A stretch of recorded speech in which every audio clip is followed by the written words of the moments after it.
Well, interesting. First of all, again, I'll put it in context. The context is 2020. And I think Dr. Asante and Prof. Baoli mentioned that. The 2020 election will be won, in my opinion, on 4 key factors. The first, the middle class. The middle class has grown exponentially within the last 8 to 10 years. Exponentially, by factors.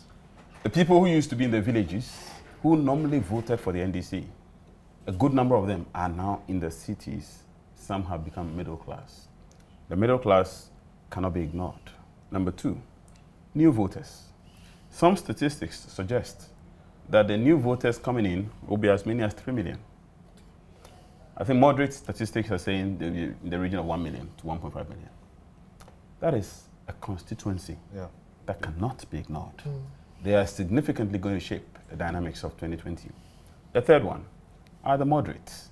I think those of us sitting here probably qualify as moderates, if we don't qualify as middle class. Moderates, the people who often look at things from a variety of perspectives and who decide on the basis of factors, the realities on the ground. Then, number 4 is the voter question. I call it the voter question because in the case of the NDC, it is votes lost. In the case of the MPP, it is not votes gained, but it is votes neutralized, which is positive.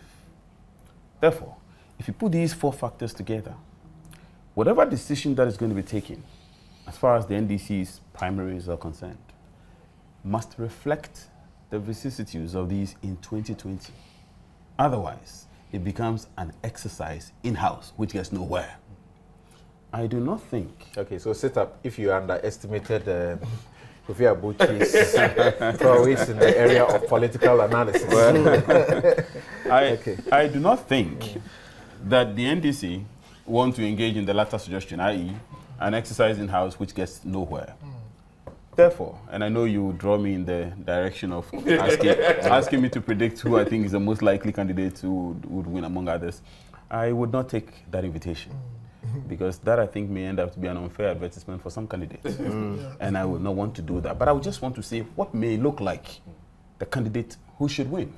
And this is the point I'll make. That the candidates who must win, in order to attract these people. Now, these people, I said, these factors are going to shape the 2020 election. There's one I did not mention because that represents a constant. In the mathematical sense, they call that a key, right? It represents a constant. And that is the base. For the basis of the parties can turn into rocks. They'll vote for them. So I have not mentioned them because they are not a variable.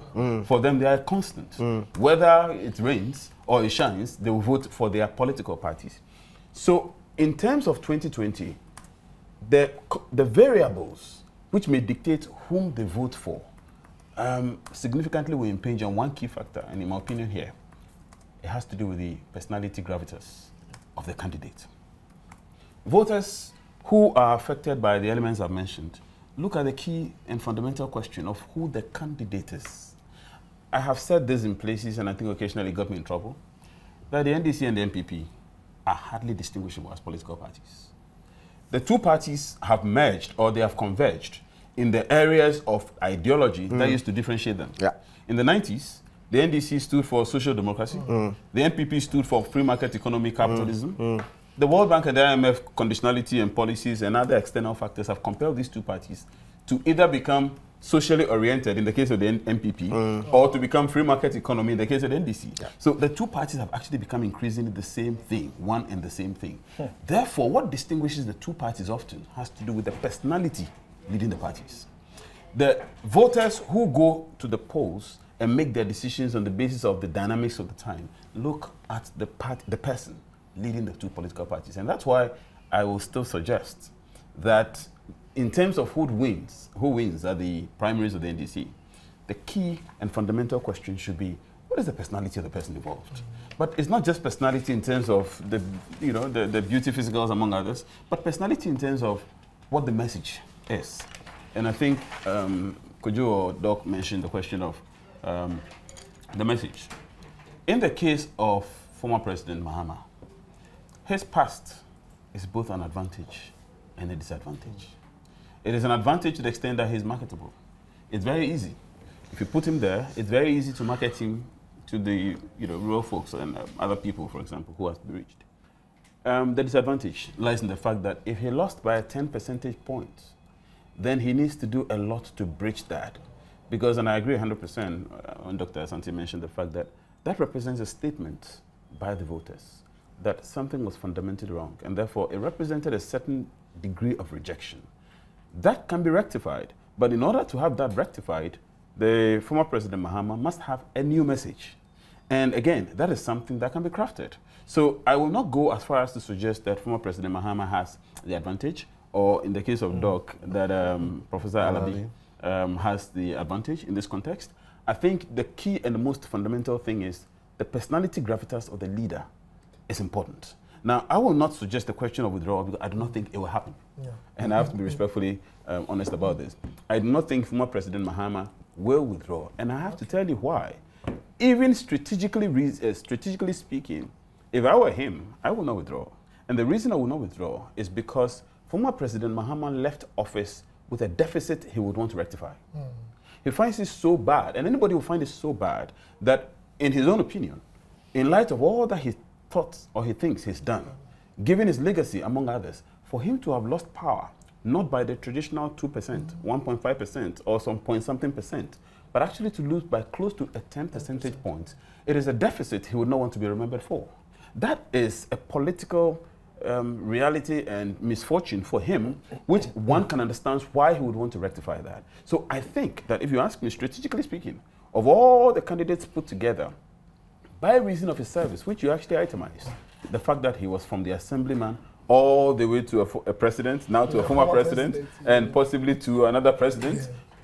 What it means is that the former president, in reality, if you put all the candidates together, he has one gravitas on one side and all of them together, mixed on the other side. But within the context of the in-house activity in the party, that may not necessarily shape the dynamics. Within that context, you may have other forces that may be at play, which may not be in the open. But I'm just thinking that, and I just made a suggestion, that the party, in going through this exercise, would want to do that reality check, because the danger of mismanaging the process, of having too many candidates standing for the votes, is that you may have fragmentation. The fragmentation may become so deep that at the end of the day, the cracks cannot be mended. And I think that is where the leadership of the party would have to sit down and ask themselves, what really is the essence of this activity? If the essence is for us to capture power, then there must be ground rules that must be stated and itemized, and contestants must be told to keep within the rules, with the possibility of disqualification at the pain of disqualification for breach, so that the cracks are not left unamendable, which may actually have an impact on the elections. And I think the NPP suffered that some time ago, when people said all kinds of things against each other. Now the elections are over. They're seeking to do that, and Mr. Mahama has said that his campaign will not do any such thing that will hurt the individuals who are contesting. Exactly so. Because, and that represents, I think, a mature statement. So he has made a clear statement. Would the others do that? Because the thing about some of these promises is that the Americans will call it the race to the bottom. People say things against you, and then you want to show that you can go deeper. Right. And then the others want to show you they can go deeper. And then there's no bottom line. You keep going all the way until you drag everyone down. So I think he's made a fantastic promise. It would be good if all the parties or all the candidates sign up to a certain declaration that, look, this is the minimum behavior. Because in the end, once the internal contest is over, that is not the destination. Right. It is part of the journey.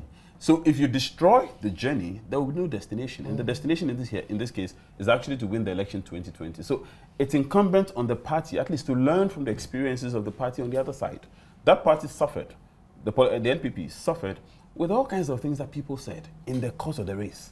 And later they will have to undo that. And the NDC used it against them in many cases. So I think moving forward, I will not want to say anything that will give any particular candidate an advantage, but I would just want to say that in terms of his own background and history, he obviously comes with that advantage as far as the race is concerned.